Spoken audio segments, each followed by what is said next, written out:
Salam, Bapak Ibu, Saudara sekalian.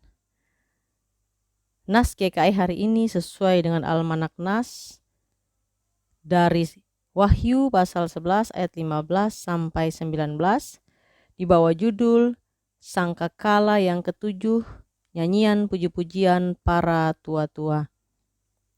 Saya tidak akan membaca seluruh rangkaian perikop ini, dengan harapan Bapak dan Ibu sekalian sudah membacanya di rumah. Mari berdoa. Sabdamu abadi, suluh langkah kami, yang mengikutinya hidup sukacita. Amin. Bapak, Ibu, Saudara, kata syukur dalam Kamus Umum Bahasa Indonesia berarti rasa terima kasih yang begitu besar tentang suatu hal kepada Allah. Mengapa orang mengucap syukur? Umumnya karena alasan keberhasilan, kesuksesan dalam pekerjaan, kepulihan dari penyakit, selesainya sebuah masalah, keberuntungan, kebahagiaan, kesukacitaan yang dirasakan, dan lain-lain. Intinya, mengucap syukur untuk sesuatu hal yang dianggap atau dirasa menyenangkan. Itu juga yang diungkapkan oleh tua-tua dalam perikop ini, yang menaikkan nyanyian syukur kepada Allah karena sudah memerintah sebagai Raja, ayat 17. Bersyukur untuk hal-hal yang menyenangkan tentu saja biasa, lumrah, dan mudah untuk dilakukan oleh siapa saja. Tetapi kehidupan kita tidak selalu menyenangkan. Ada kalanya kita bertemu dengan keadaan yang sebaliknya. Kegagalan, penderitaan, kesusahan, dan lain-lain. Pertanyaannya, akankah kita masih bisa bersyukur dalam keadaan itu? Bagaimana jika mengucap syukur untuk hal yang dalam pandangan umum tidak menyenangkan? Bisakah itu kita lakukan dengan hati yang tulus? Ibu, Bapak, Saudara, ada cerita tentang seorang anak di Cina bernama Qian Hongyan. Pada usia 4 tahun, ia kehilangan kedua kakinya sebatas pinggul karena dilindas sebuah mobil besar dalam sebuah kecelakaan. Karena orang tuanya miskin, mereka tidak mampu membelikannya kursi roda, apalagi kaki palsu yang harganya sangat mahal. Sehingga untuk membantunya supaya bisa berjalan tanpa harus terluka dan lecet, orang tuanya membungkus kakinya dengan bola basket bekas yang dipotong menjadi 2. Kemudian kedua tangannya diberi penopang dari kayu agar bisa bertumpu saat berjalan, sehingga ia disebut dengan manusia bola. Apakah itu meruntuhkan semangat Hongyan? Ternyata tidak. Hongyan tidak pernah mengeluh, apalagi berputus asa. Dia selalu tampil ceria bersama-sama dengan teman-temannya. Dia selalu mengungkapkan syukur kepada Tuhan. Ketika ditanyakan mengapa, katanya karena Tuhan masih memberinya 2 tangan untuk membantunya berjalan. Ia juga bersyukur karena diberikan orang tua yang begitu support kepadanya dan begitu mencintainya apa adanya. Dia juga bersyukur karena banyak orang, banyak pihak yang selalu mengasihinya, sehingga ia bisa bertahan hidup melewati tahap demi tahap kesulitan hidupnya dengan baik.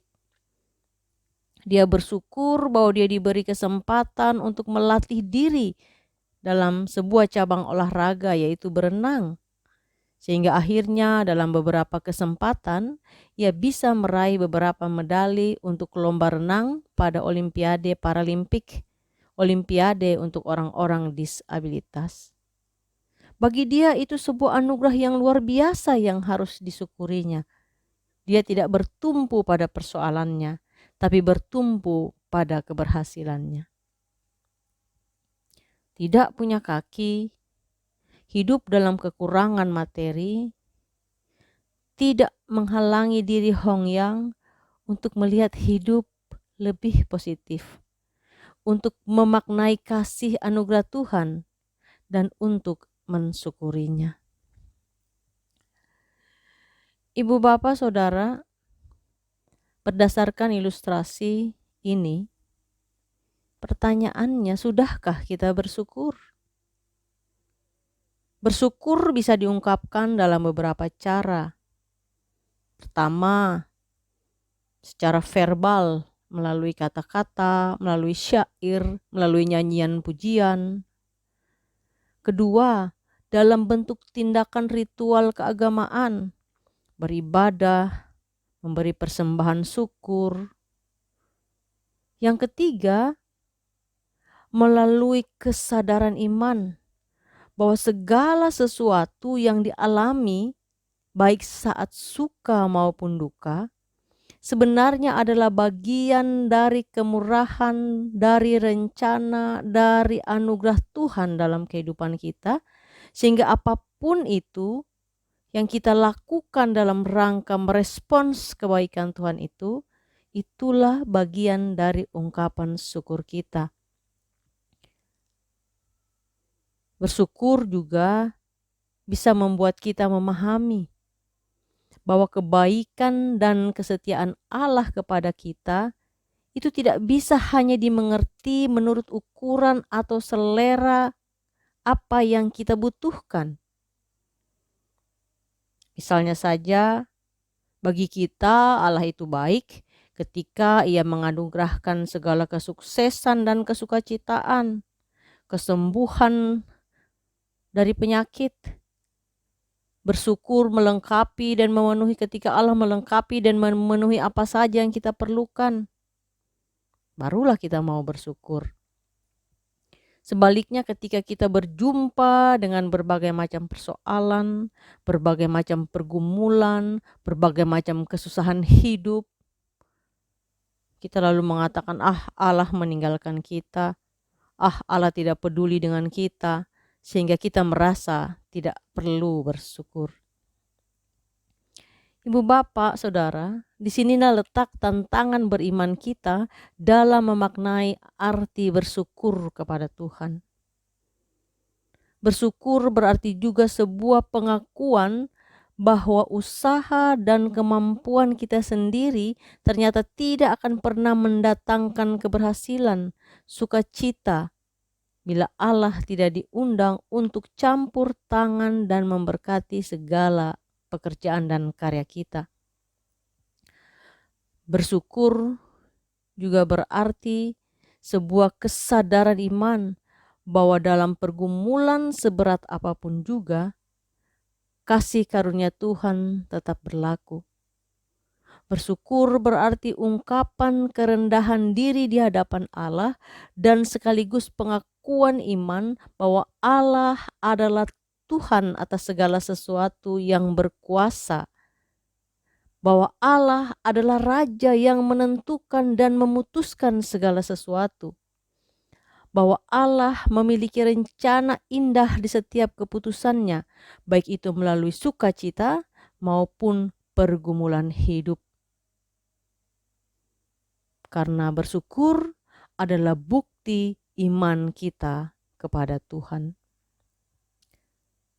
Dengan memiliki kesadaran iman yang seperti ini, kita akan mampu menjalani dan menikmati hidup dengan tenang, bahagia, dan penuh ungkapan syukur.